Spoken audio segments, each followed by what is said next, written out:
भंडारा शहराचा श्वास गुदमरतोय। शहरात खासगी रुग्णालय आहेत, पण पार्किंगची व्यवस्था नसल्याने रुग्णांना किंवा रुग्णाच्या नातेवाईकांना रस्त्यावर दुचाकी, चारचाकी गाडी पार्क करावी लागते।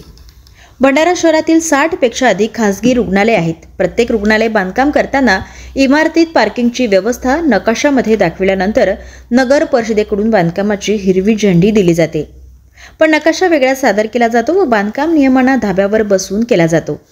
एकदा नगर परिषदेकडून बांधकामाची परवानगी मिळाली की रुग्णालय बांधकाम करणारे कुणाच्या बापाला पेलवत नाही, वाटेल तसे इमारत बांधकाम करतात। इतकेच नाही तर बांधकाम सुरू असताना नगर परिषद अधिकाऱ्यांना नियमबाह्य बांधकाम दिसला तरी त्यावर कारवाई केली जात नाही। अधिकाऱ्यांना चिरीमिरी देऊन नियमांना पायदळी तुडवले जाते। याचा त्रास रुग्णालयात येणाऱ्या रुग्ण नातेवाईक यांना होत असतो, तर रस्त्यावर दुचाकी, चारचाकी वाहने उभी ठेवल्याने येणाऱ्या जाणाऱ्या लोकांना देखील याचा त्रास सहन करावा लागतो। पण शहरातील पोलिसांच्या डोळ्यासमोर रस्त्यांवर वाहने उभी ठेवली जातात, पण त्यावर कारवाई केली जात नाही।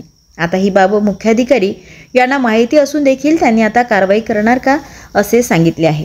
त्यावर असं सिद्ध होते की मुख्याधिकारी साहेब आपल्या दालनाबाहेर निघतात की नाही यात शंका येत आहे। हे बघा, जेव्हा आपल्याकडे बांधकाम परवानगीसाठी अर्ज येतो आणि खास करून हॉस्पिटल कमर्शियल बांधकाम परवानगी असेल तर आपण सगळे नॉर्म्स बघूनच देतो। मॅप आपल्याकडून जो सँक्शन होतो त्यामध्ये तर पार्किंगची जागा संबंधितांनी सोडलेलीच असते, परंतु जसं आपण म्हणताय काही ठिकाणी असं होऊ शकते की मॅपमध्ये पार्किंगची व्यवस्था दाखवलेली आहे परंतु स्पॉटवर नाही आहे, तर मी टाउन प्लॅनिंग विभागाला आदेश देतोय, तसं 2 ते 3 दिवसामध्ये ते तसा अहवाल आपल्याला सादर करतील। नेमकी काय कारवाई करण्याची?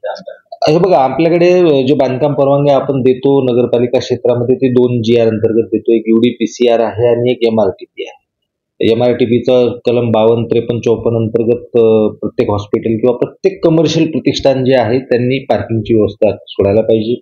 UDPCRचं चॅप्टर 8 असं म्हणतो की प्रत्येक हॉस्पिटलने जर तो 10 बेडचा हॉस्पिटल असेल तर किमान 3 कार आणि 10 छोट्या गाड्या, स्कूटर्स तिथं बसू शकल्या पाहिजे, एवढी पार्किंगची व्यवस्था त्यांनी सोडायला पाहिजे। जर ही व्यवस्था नसेल आपल्या म्हणण्याप्रमाणे आणि आम्ही पण सर्वे करतो तर आपण नक्की संबंधित जे हॉस्पिटल्स आहे त्यांच्यावर MRTP अंतर्गत कारवाई करू।